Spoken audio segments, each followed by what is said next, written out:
দুনিয়াতে কেউ কি বলে যে আমরা জিনা ব্যভিচারের প্রসার চাই? বলে নাকি? বলে নাকি?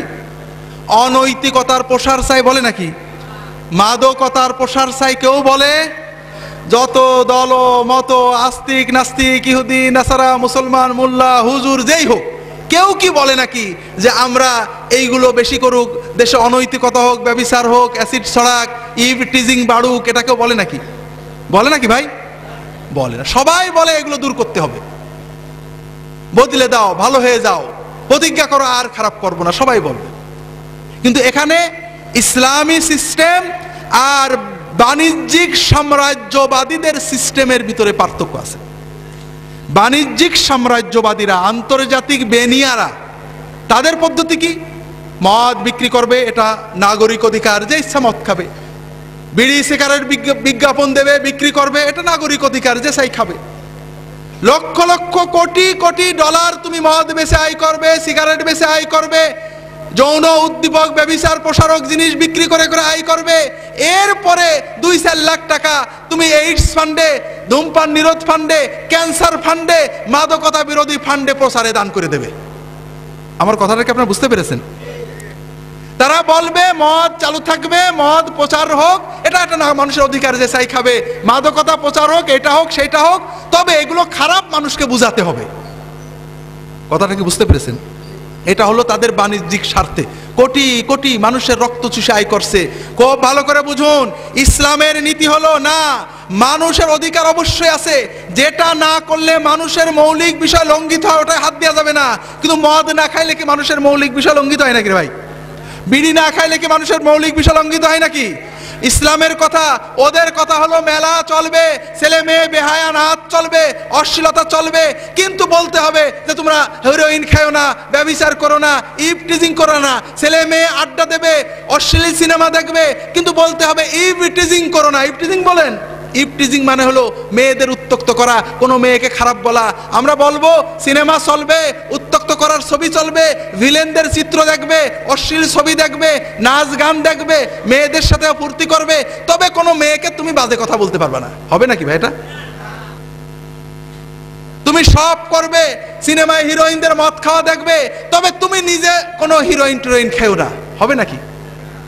হাজেরিন, ইসলামের নির্দেশ হলো এই সমস্ত বিষয়ের রুট কজকে বন্ধ করা, অর্থাৎ মাদকতা রোধ করো, মদের প্রসার রোধ করো, মদকে নিষিদ্ধ করো, ধূমপানকে নিষিদ্ধ করো, যেটা অশ্লীলতা ছড়ায় এগুলো নিষিদ্ধ করো। সমাজের আমাদের যুবক কিশোরেরা তাদের রক্তের উন্মাদনায়, রক্তের মাদকতায় যেন ওর ভিতরে ঢুকে না পড়ে, কারণ একবার ঢুকে পড়লে বেরিয়ে আসা তাদের জন্য কঠিন হয়ে যাবে। ঠিক না ভাই?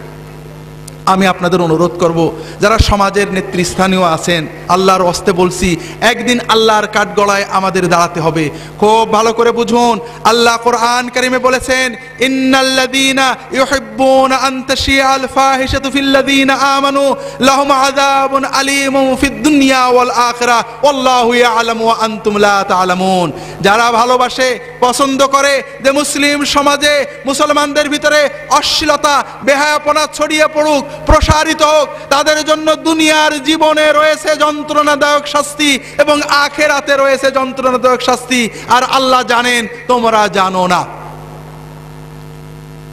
আমি আপনাদের বলবো যে এই যুবক কিশোরদের ঈমান রক্ষা করার জন্য, আমাদের আগত প্রজন্মগুলোকে অশ্লীলতা, বেহায়াপনা, অবক্ষয় থেকে রক্ষা করার জন্য শুধু নসিহত নয়, মেকানিজম তৈরি করতে হবে, আদর্শ স্থাপন করতে হবে, তাদেরকে ভালোকে উৎসাহ দিতে হবে, খারাপ থেকে নিষেধ করতে হবে, নিরুৎসাহিত করতে হবে।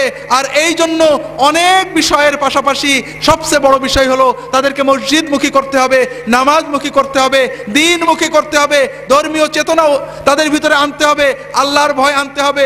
বিশ্বাস করেন, এই নগ্ন সমাজেও অনেক ছেলে মেয়ে আছে শুধু একমাত্র মাওলানা সাহেবের কথায় এখনো সে নিজেকে পবিত্র রেখেছে, এখনো নামাজ পড়ে আল্লাহর পথে থাকতে চায়। তার পিতামাতা তাকে ছেড়ে দিয়েছে, তার স্কুল, তার প্রতিষ্ঠান, তার সকল প্রচার মাধ্যম তাকে পাপের পথে থাকে, পাপের দিকে তাদেরকে আহ্বান করে।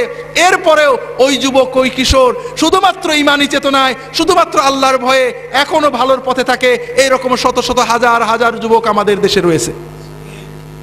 হাজরিন, কিন্তু এরা কতদিন থাকবে? চারিদিকে চারিদিকে ঈমান চোর, কারখানা খোলা হয়েছে, বাঁচাতে হবে। হাজেরিন, এই বাঁচানোর, আমার ছেলে আপনার ছেলের ঈমান বাঁচানোর দায়িত্ব আমাদের সরকারের, ঠিক না ভাই? ছেলে কার? আর আমার ছেলের ঈমান বাঁচানোর দায়িত্ব সলিমউদ্দিনের বাপের, নাকি কার? আমার ছেলের বাপের, ঠিক না? পরের ঘাড়ে দোষ দিয়ে আল্লাহর কাছে পার হবেন না। দুনিয়ায় হয়তো লিখসার দেওয়া যাবে। বড় আফসোস লাগে আমাদের মুসলমান অভিভাবকেরা, ঢাকা শহরের মানুষেরা সারাদিন ব্যবসা করেন, চাকরি করেন, অবসর সময় টিভি দেখেন, ক্লাবে যান, কিন্তু ছেলে মেয়েদেরকে সময় দেন নাকি? দেন নাকি ভাই? আল্লাহর হস্তে বলছি, আমি শেষ করে দেব। ছেলে মেয়েদের সময় দেন। আপনার টাকা, আপনার বাড়ি, আপনার গাড়ি, আপনার সোসাইটি, আপনার বাণিজ্য, আপনার রাজনীতি, সবচেয়ে বড় হলো আপনার সন্তান।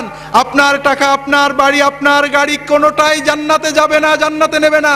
কিন্তু খুব ভালো করে বুঝুন, আপনার ছেলে, আপনার মেয়ে, আপনার পরিবার, এটা আপনার দুনিয়ার পরিবারকে জান্নাত বানাবে এবং এরা আপনাকে জান্নাতে নেবে, আপনার সাথে জান্নাতে যাবে। যদি আপনি সময় দিতে পারেন, ছেলে মেয়েদের কাছে সময় দিন। প্রতিদিন 3 বেলা ছেলে মেয়েদের নিয়ে একসাথে খাওয়া দাওয়া করুন, তাদের সাথে বেড়ান, তাদেরকে সময় দিন, তাদের সাথে নিয়ে মসজিদে যান, নামাজ পড়েন। এইভাবে করতে থাকুন, ছেলে মেয়ে ভালো থাকবে। ছেড়ে দিয়েছেন, অনেক দূরে চলে গেছে, এখন টানবেন, আর পিছনে আসতে পারবে না। আমি আমার যুবক কিশোর, যুবতী কিশোরী ভাই বোনদের বলবো, সমাজ তোমাদের পক্ষে নয়, ঈমান চুরির পক্ষে। পিতামাতা তোমাদের ছেড়ে দিয়েছেন, তবে অন্তত নিজেদের ভবিষ্যতের দিকে তাকিয়ে, দুনিয়ার ভবিষ্যৎ আখিরাতের ভবিষ্যতের দিকে তাকিয়ে নিজেরা সাবধান হও। দুনিয়াতে অপরাধ হবে, পাপ হবে, অন্যায় ভুল হবে, তবে দুটো বিষয় খুব ভালো করে মনে রাখো। নামাজটা কখনো ছেড়ো না।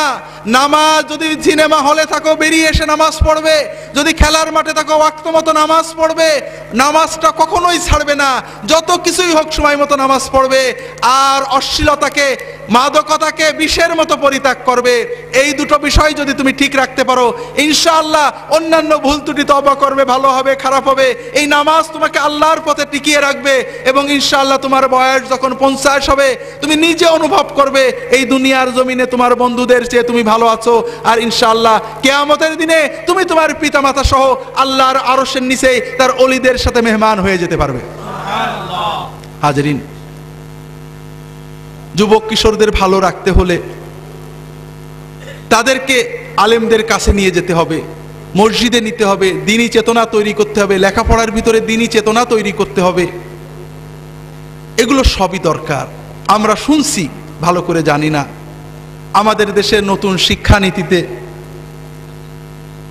ধর্মীয় শিক্ষা নিয়ে নানান কথা হয়। আমি নিজেও পড়েছি শিক্ষানীতি কিছুটা। আমার বিশ্বাস হয় না যে বাংলাদেশের সচেতন রাজনীতিবিদগণ ধর্মমুক্ত কোনো শিক্ষা কায়েম করতে চাবেন। কারণ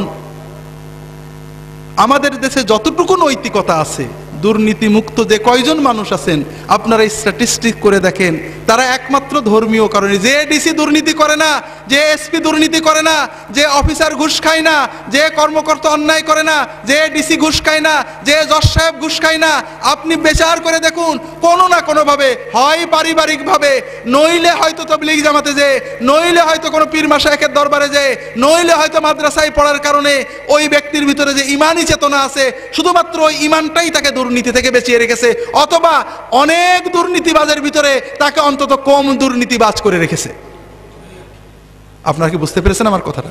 কাজেই ধর্ম, নৈতিক বোধ, আল্লাহর ভয়, আখিরাতমুখিতা যদি আমাদের ছেলে মেয়েদের ভিতরে না থাকে, তাহলে এদের ধ্বংস আমরা রোধ করতে পারবো না। ইউরোপ আমেরিকার মানুষেরা এখনো ধর্ম শিখায়, একেবারে শিশু শ্রেণী থেকে ধর্ম শিক্ষা রয়েছে সেখানে। তারা অনেক ভুল করেছে, তারা ব্যাক করছে। যারা ধর্মকে বাদ দিতে চেয়েছিল আবার ফিরে আসছে, ধর্ম বাদ দিতে যে নিজেরা বাদ পড়ে গেছিলেন। আমরা তাদের ওই ভুলের পুনরাবৃত্তি করব না। আমাদের ছেলে মেয়েদেরকে সত্যিকারের নৈতিকতা, দ্বীন, ঈমান, আচরণ, আখলাক শেখাবো, মসজিদে নিয়ে যাব। আমরা অনেক নৈতিকতা শিখাই। আমার খুতবার বইয়ে আপনি এক সময় লিখছিলাম, রেডিও টেলিভিশনে দুর্নীতির বিরুদ্ধে বড় বড় প্রোগ্রাম হয় না ভাই? হয় নাকি? বিশেষ করে আমাদের গত তত্ত্বাবধায়ক সরকারের সময়ে কোটি কোটি টাকার প্রোগ্রাম হতো, দুর্নীতিকে না বলুন, আছে না? এইসব কোটি টাকার প্রোগ্রাম শুনে কেউ কি দুর্নীতি বন্ধ করেছে? করেছে নাকি? করে না। কারণ যারা এইসব লেকচার দেন দেখা যায় তাদের পারেই মানুষের কোনো আস্থা নেই, তারাই নিজেরা দুর্নীতিতে লিপ্ত। বিশেষ করে এই ইউরোপের, আমেরিকার বড় বড় পণ্ডিত এসে আমাদের দুর্নীতির বিরুদ্ধে বড় বড় লেকচার দিয়ে গেল, কিছুদিন পরে পেপারে দেখা গেল এই লেকচার দাতারাই বিরাট বিরাট দুর্নীতিতে জেলে চলে গেছে। শোনেননি হাজরিন? আসলে যদি সত্যিকারের দুর্নীতি মুক্ত করতে চান, মানুষ হলো পশুর মতো, মানুষের ভিতরে পাশবিকতা আছে, পশু প্রবৃত্তি আছে। একজন পশুকে যদি আপনি সামনে নিতে চান, দুটো জিনিস লাগে। কয়টা জিনিস? একটা হলো ভয় আর একটা হলো লোভ। এই দুটো জিনিস লাগে। মানুষেরও দুটো জিনিস লাগে, একটা ভয় আর একটা কি? লোভ। আপনি যদি দুর্নীতি দমন করতে চান, সুশীল সমাজ গড়তে চান, সুন্দর সমাজ গড়তে চান, লোভ এবং ভয়কে উজ্জীবিত করতে হবে। সেই লোভ এবং ভয় বিবেকের হতে পারে, সমাজের, রাষ্ট্রের, আইনের হতে পারে, আল্লাহর হতে পারে। বিবেককে বুঝ দেওয়া যায়, আইনকে ফাঁকি দেওয়া যায়। ইউরোপ আমেরিকাতে দুর্নীতি কম আছে আইনের শাসনের কারণে, আইনের কারণে। কিন্তু আমাদের দেশে আমরা আইনকে যে ফাঁকি দেওয়া যায় সবাই জানি। দুর্নীতিতে 50 বছরের শাস্তি, পরের কেসে দেখা যাচ্ছে 0 হয়ে যাচ্ছে। হচ্ছে না ভাই? কে যে দুর্নীতিবাজ আর কে যে ভালো আল্লাহ তাআলা ছাড়া আমরা কেউ বুঝে কুল পাই না, ঠিক না হাজরিন? ভয়, আইনের ভয় দুর্নীতি দমন করে কিছুটা। যে দেশে আইন খুব কঠোর আছে, প্রকৃত দুর্নীতি দমন করে আল্লাহর ভয়। কিসের ভয়? যখন বান্দা জানে যে আইনকে ফাঁকি দেওয়া যাবে, ফাঁসির দড়িকে পাল্টে দেওয়া যাবে, জজের রায়কে পাল্টে দেওয়া যাবে, রাজনৈতিক প্রভাব খাটানো যাবে, কিন্তু আল্লাহর চোখে ফাঁকি দেওয়া যাবে না। আমি যে অন্যায় করেছি আল্লাহ দেখেছেন, আল্লাহ আমার উপরে, আমার আওলাদের উপরে গজব দেবে, আমাকে আল্লাহর কাছে জবাব দিতে হবে। যখন বান্দা বোঝে যে আমি যদি ঘুষটা না খেয়ে সবর করি আল্লাহ বরকত দেবে, আল্লাহ আমার আওলাদে বরকত দেবে, সম্পদ বাড়িয়ে দেবে, এই একমাত্র সবর, একমাত্র আল্লাহর কাছে পুরস্কারের লোভ, আল্লাহর কাছে শাস্তির ভয়, এটাই প্রকৃত নৈতিক নীতিবান দুর্নীতিমুক্ত মানুষ গড়তে পারে। আর এজন্য আমাদের যুবক কিশোরদেরকে, আমাদের সন্তানদেরকে নৈতিকতা, ধর্মীয় শিক্ষার আলোকে মানুষ করতে হবে। আল্লাহ তাআলা আমাদের তৌফিক দান করুন, আমিন। প্রত্যেকের সন্তানকে নিজের সবচেয়ে বড় সম্পদকে মসজিদে নিয়ে যাবেন, ফজরে নিয়ে যাবেন, মাগরিবে বলবেন যে যেখানেই খেলো মাগরিবের সময় আমার সাথে নামাজ পড়বে।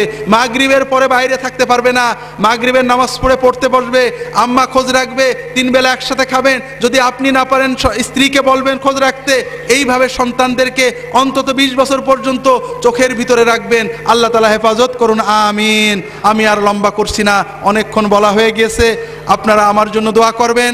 আমার লেখা বইগুলো আছে, মুখে যে কথা বলি সব কথা ঠিক থাকে না, এক কথা থেকে আরেক কথা চলে যায়। আমার লেখা বইগুলো ওই গেটের কাছে আসুন্না পাবলিকেশনসের স্টলে আছে। এই মাহফিল উপলক্ষে 40 থেকে 50% কমিশন দিয়ে মাত্র 5-10 টাকা এই আমাদের খরচপত্র রেখে বিক্রয় করা হচ্ছে। ইহয়াউস সুনান, সুন্নতের পুনরুজ্জীবন পড়বেন। হাদিসের নামে জালিয়াতি, সর্বশেষ আল মাউজুআত, ইসলামের নামে জঙ্গিবাদ, ইসলাম কি, জঙ্গিবাদ কি, জিহাদ কি, বাইবেলের জিহাদ কি, ইউরোপের জিহাদ কি, ইসলামের জিহাদ কি, একামতে দিন কিভাবে হবে, দিনই রাষ্ট্র প্রতিষ্ঠা, আমাদের বাংলাদেশ ইসলামী রাষ্ট্র নাকি তাগুতি রাষ্ট্র, সব কথা কোরআনের আলোকে, সুন্নাতের আলোকে পরিষ্কার বলা হয়েছে। সিলেট ক্যান্টনমেন্ট থেকে আর্টিলারি বিভাগের একজন অফিসার ফোন করেছেন, কর্মকর্তা, বড় অফিসার, যে আমরা জঙ্গিবাদের বিরুদ্ধে কাজ করার জন্য জঙ্গিবাদ বিষয়ক অনেক তথ্য জোগাড় করেছিলাম, কিন্তু আপনার বইটা পড়ার পরে মনে হচ্ছে আমরা যা কিছু জোগাড় করেছিলাম এতে 4 আনাও হয়েছিল না, 12 আনা আমাদের অজানা ছিল। কিভাবে জঙ্গিবাদ দমন হবে? জঙ্গিবাদের নামে যদি ইসলাম দমন করেন তাহলে কি পরিণতি হতে পারে? কিভাবে আমাদের পূর্ববর্তী উলামা মাশায়েখ দিনের দাওয়াত দিয়েছেন, দিন কায়েম করেছেন, যারা দিনের দায়ী তাদেরও পড়া দরকার, যারা সমাজের চিন্তা করেন তাদেরও পড়া দরকার। কোরআন সুন্নাহর আলোকে শবে বরাত, শবে বরাতের সহিহ হাদিস কি, জাল হাদিস কি, সুন্নত আমল কি, সুন্নতের খেলাফ আমল কি, মাসনুন ওজিফা, আল্লাহর পথে দাওয়াত ইত্যাদি বইগুলো রয়েছে। সর্বশেষ আল মাউজুআত বইটা আছে, আপনারা দেখবেন, স্টলে সাজানো আছে, কিনবেন, আমার জন্য দোয়া করবেন। বইগুলো কিনলে আমি 2-10 টাকা লাভ করি, অর্থাৎ রয়্যালটি পাই। এটা হলো আমার মূল উদ্দেশ্য। দুলা ভাইকে 10 টাকা দিতে আপনাদের অনেক আপত্তি নাকি? এই 2-10 টাকা পাওয়াটা আমার মূল মাকসুদ। আর যদি এর পাশাপাশি আপনারা দোয়া করেন আল্লাহর কাছে, সেই দোয়ার ওসিলায় হয়তো আল্লাহ তাআলা নাজাত দিতে পারেন। সিদ্দিকিয়া মিডিয়া সেন্টার থেকে দেখছি আমার ক্যাসেট বেরোইছে। আমি রিয়াদে থাকতে কিছু আলোচনা করতাম, প্রায় 30-35টা ক্যাসেট ওরা সার্কুলেট করতো, সেগুলো বিষয়ভিত্তিক ছিল, এগুলো আর পরে প্রকাশ করা হয়নি। যাই হোক, আমার আলোচনার কিছু ক্যাসেটও পাওয়া যাবে ওখানে সিদ্দিকিয়া মিডিয়া সেন্টারে, আপনারা নিয়ে যাবেন ইনশাআল্লাহ। আল্লাহ তাআলা সবাইকে হেফাজত করুন, আমিন। সুবহানাকাল্লাহুম্মা ওয়া বিহামদিকা আশহাদু আল্লা ইলাহা ইল্লা আনতা আস্তাগফিরুকা ওয়া আতুবু ইলাইক। রাসূল সাল্লাল্লাহু আলাইহি ওয়াসাল্লাম হাজির নাজির কিনা, যেসব ইমাম খতিবরা হাজির নাজির পড়ে তাদের পিছনে নামাজ পড়া জায়েজ কিনা?